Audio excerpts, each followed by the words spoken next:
আসসালামু আলাইকুম। মিসাইল বা ক্ষেপণাস্ত্র যুদ্ধের অন্যতম একটি উপকরণ। নিজের ভূখণ্ডে বসে শত্রুর উপর আঘাত হানার সবচেয়ে কার্যকর অস্ত্র হল মিসাইল। দ্বিতীয় বিশ্বযুদ্ধের সময় জার্মানদের উদ্ভাবিত এই অস্ত্রটি রয়েছে প্রধানত দুটি প্রকারভেদ: ব্যালিস্টিক মিসাইল ও ক্রুজ মিসাইল। বিডিভিউজ ইনফোটেইনমেন্টে স্বাগত জানাচ্ছি, আমি সাবরিনা কাজী। আসুন আমরা জেনে নেই ক্রুজ ও ব্যালিস্টিক মিসাইলের বৈশিষ্ট্য, কার কেমন ধ্বংস ক্ষমতা, দুটির মধ্যে পার্থক্যই বা কি।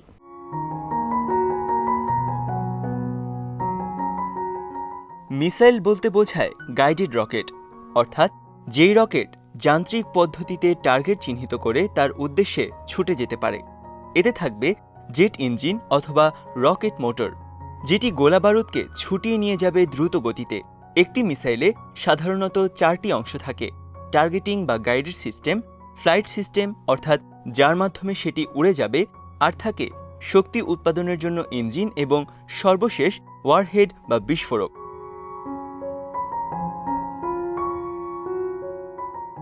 দ্বিতীয় বিশ্বযুদ্ধের সময় জার্মানি প্রথম গাইডেড মিসাইল ব্যবহার করেছিল। হিটলারের নাৎসি বাহিনী V1 নামের একটি ক্রুজ মিসাইল ও V2 নামের একটি ব্যালিস্টিক মিসাইল হামলা চালায় লন্ডনে। এরপর ইউরোপের বিভিন্ন স্থানে মিত্রশক্তির এলাকায় হামলা অব্যাহত রাখে জার্মানি। যুদ্ধ শেষে জার্মানির এই প্রযুক্তি হাতে পড়ে যুক্তরাষ্ট্রসহ কয়েকটি দেশের। অনেক বিজ্ঞানীও আটক হয় তখন। তাদের সহায়তায় তারা শুরু করে মিসাইল তৈরির কাজ। এক পর্যায়ে তারা এটিকে আরও উন্নত করে আন্তঃমহাদেশীয় ব্যালিস্টিক মিসাইল উৎপাদনেও সফল হয়।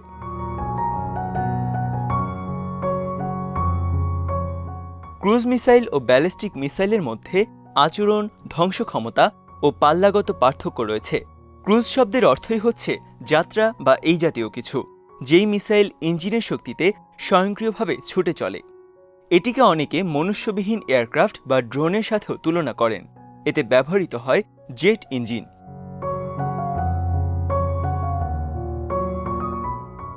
ক্রুজ মিসাইলে আগে থেকেই টার্গেট ঠিক করে দেয়া হয় এবং নিজে থেকে সেই টার্গেট খুঁজে আঘাত হানে। এই মিসাইলে সাধারণত একটি গাইডেন্স সিস্টেম থাকে, যেটি তাকে টার্গেট খুঁজে পেতে সহায়তা করে। স্যাটেলাইট নিয়ন্ত্রিত জিপিএস গাইডেন্স সিস্টেমের মাধ্যমে কাজ করে ক্রুজ মিসাইল, যে কারণে এটি ছোট টার্গেটেও আঘাত হানতে পারে নির্ভুলভাবে। আর এই মিসাইল ছুটে চলে অনেকটা বিমান যে পদ্ধতিতে চলে সেভাবে। গতিবিধি নিয়ন্ত্রণের জন্য এর ছোট দুটি পাখাও থাকে।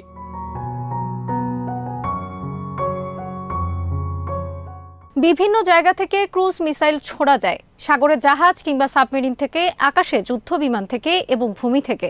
স্থলভাগে চলন্ত টার্গেটের ওপর ক্রুজ মিসাইল ছোড়া হয় ভূমি থেকে। এগুলোকে বলা হয় ল্যান্ড অ্যাটাক ক্রুজ মিসাইল বা LACM।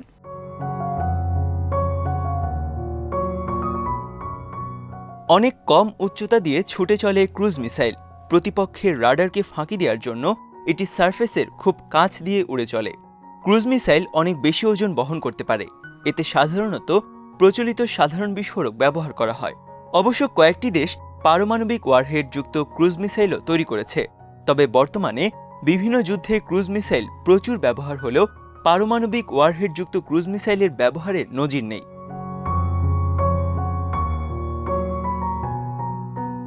প্রচলিত সাধারণ বিস্ফোরক ব্যবহারের কারণে ধ্বংস ক্ষমতার দিক থেকে ক্রুজ মিসাইল ব্যালিস্টিক মিসাইলের চেয়ে অনেক পিছিয়ে। এয়ার ডিফেন্স সিস্টেমের পক্ষে এটি চিহ্নিত ও প্রতিরোধ করা সহজ। তবে ক্রুজ মিসাইলের নির্মাণ খরচ কম, যে কোনো জায়গা থেকে উৎক্ষেপণ করা যায় এবং এর রয়েছে বহুমুখী ব্যবহার।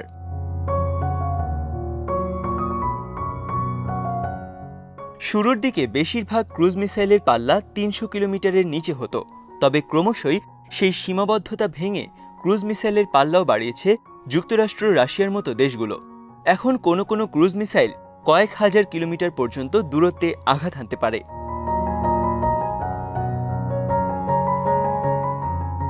গতির উপর ভিত্তি করে ক্রুজ মিসাইল বিভিন্ন ধরনের হতে পারে, যেমন সাবসনিক, সুপারসনিক ও হাইপারসনিক। শব্দের চেয়ে 5 গুণ গতিতে ছুটতে পারে হাইপারসনিক ক্রুজ মিসাইল। রাশিয়ার জিরকন, ভারতের BrahMos hypersonic cruise missile. Supersonic cruise missile ছুটতে পারে শব্দের চেয়ে দ্বিগুণ বা 3 গুণ গতিতে। চীনের C-101 সুপারসনিক ক্রুজ মিসাইল।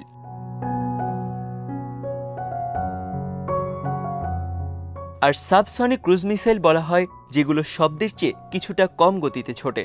পাকিস্তানের বাবর, ইরানের হোভাজে কিংবা যুক্তরাষ্ট্রের টোমাহক সাবসনিক ক্রুজ মিসাইল।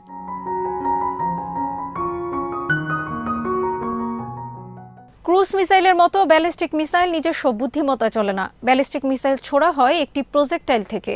এই প্রজেক্টাইলটি ভূমিতে বা কোনো সামরিক যানের ওপর স্থাপিত হতে পারে। সাগরে সাবমেরিন থেকেও ব্যালিস্টিক মিসাইল ছোড়ার ব্যবস্থা আছে কয়েকটি দেশের।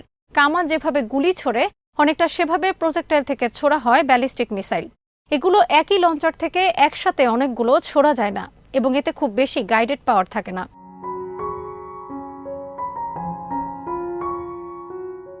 ব্যালিস্টিক মিসাইল ছোড়া হয় সোজা উপরে পৃথিবীর বায়ুমণ্ডলের একেবারে উপরিভাগে। বায়ুমণ্ডলে ছড়িয়ে এটি উঠে যায় মহাশূন্যে। তারপর অন্যান্য অংশ থেকে ওয়ারহেডটি বিচ্ছিন্ন হয়ে যায় এবং মধ্যাকর্ষণ শক্তির টানে অসম্ভব দ্রুত গতিতে নেমে আসে ভূমিতে।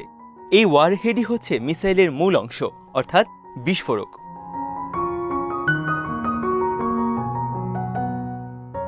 একটি বল উপরে ছোড়ার পর সেটি আবার যেভাবে মাটিতে নেমে আসে, ব্যালিস্টিক মিসাইল ঠিক একই পদ্ধতিতে অনুসরণ করে বানানো হয়েছে। এটির শক্তি যোগায় একটি rocket engine.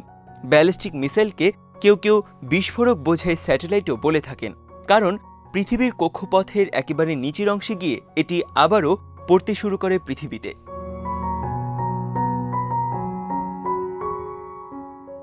Ballistic missile cruise মিসাইলের চেয়ে অনেক দূরের লক্ষ্যবস্তুতেও আঘাত হানতে পারে। ৩০ থেকে ৩৫ মিনিটের মধ্যে ১০,০০০ কিলোমিটার দূরের লক্ষ্যবস্তুতে আঘাত হানতে পারে এগুলো। বিশেষ করে আকাশ থেকে নিচে পড়ার সময় এটি অসম্ভব দ্রুত গতি পায়। দ্রুত গতির কারণে এয়ার ডিফেন্স সিস্টেমের পক্ষে ব্যালিস্টিক মিসাইল প্রতিরোধ করা অনেকটা অসম্ভব। কোনো কোনো ব্যালিস্টিক মিসাইল প্রতি সেকেন্ডে ৫,০০০ মাইল পর্যন্ত ছুটতে পারে, যে কারণে এটিকে বর্তমান সময়ের সবচেয়ে ভয়ঙ্কর অস্ত্রগুলোর একটি হিসেবে বিবেচনা করা হয়।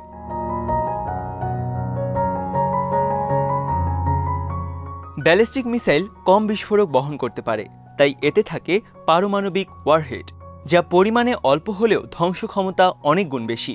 অনেক ব্যালিস্টিক মিসাইলে একসাথে অনেকগুলো ওয়ারহেড থাকে, যা একই সাথে ভিন্ন ভিন্ন লক্ষ্যে আঘাত হানতে পারে। তবে ব্যালিস্টিক মিসাইলে সাধারণ বিস্ফোরক কিংবা রাসায়নিক বা জীবাণু অস্ত্র ব্যবহার করা যায়।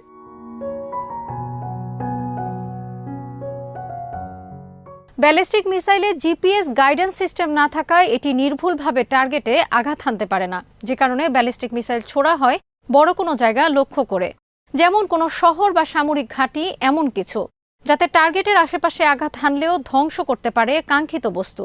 এখন পর্যন্ত ১৫টি দেশ ব্যালিস্টিক মিসাইল তৈরি করতে সক্ষম হয়েছে। দেশগুলো হলো যুক্তরাষ্ট্র, রাশিয়া, চীন, উত্তর কোরিয়া, দক্ষিণ Korea, Taiwan, Bharat, Pakistan, Iran, Israel, মিশর, সিরিয়া, ইউক্রেন ও আর্জেন্টিনা।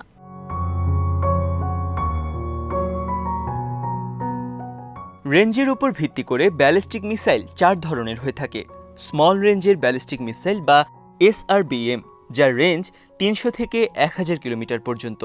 এরপর মিডিয়াম রেঞ্জ ব্যালিস্টিক মিসাইলের পাল্লা ১,০০০ থেকে ৩,৫০০ কিলোমিটার। ইন্টারমিডিয়াম রেঞ্জ ব্যালিস্টিক মিসাইলের পাল্লা হয় ৩,৫০০ থেকে ৫,০০০ কিলোমিটার পর্যন্ত।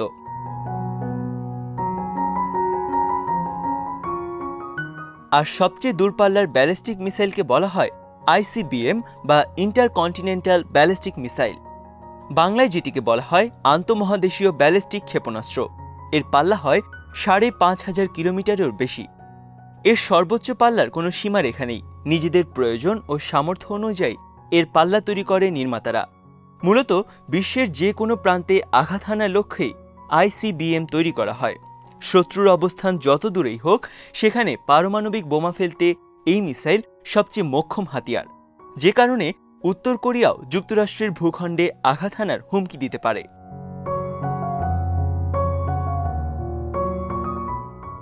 উদাহরণস্বরূপ রাশিয়ার RS-28 সারমাট ICBM ২৫,০০০ কিলোমিটার দূরে আঘাত হানতে পারে। এই মিসাইলটি ২৪টি পারমাণবিক ওয়ারহেড বহন করতে পারে। এর প্রতিটি ওয়ারহেড কয়েকশো কিলোমিটার জায়গা জুড়ে ছড়িয়ে আছড়ে পড়তে পারে ভূমিতে। ১৯৯৫ সালে যুক্তরাষ্ট্র প্রথম আন্তঃমহাদেশীয় ব্যালিস্টিক মিসাইল তৈরি করে।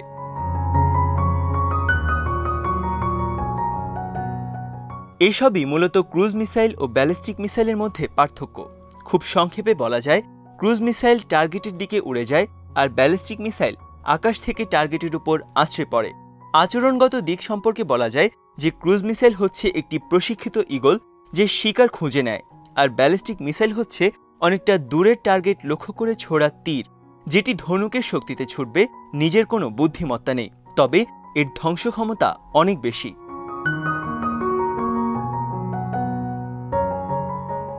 আজ এখানেই শেষ করছি। সমরাস্ত্র, প্রতিরক্ষা ও কূটনীতির নানা তথ্য জানতে চোখ রাখুন বিডিভিউজ ইনফোটেইনমেন্টে। চ্যানেলটি ভালো লাগলে সাবস্ক্রাইব করুন। আমাদের ওয়েবসাইট bdviews.net ভিজিট করুন। আল্লাহ হাফেজ।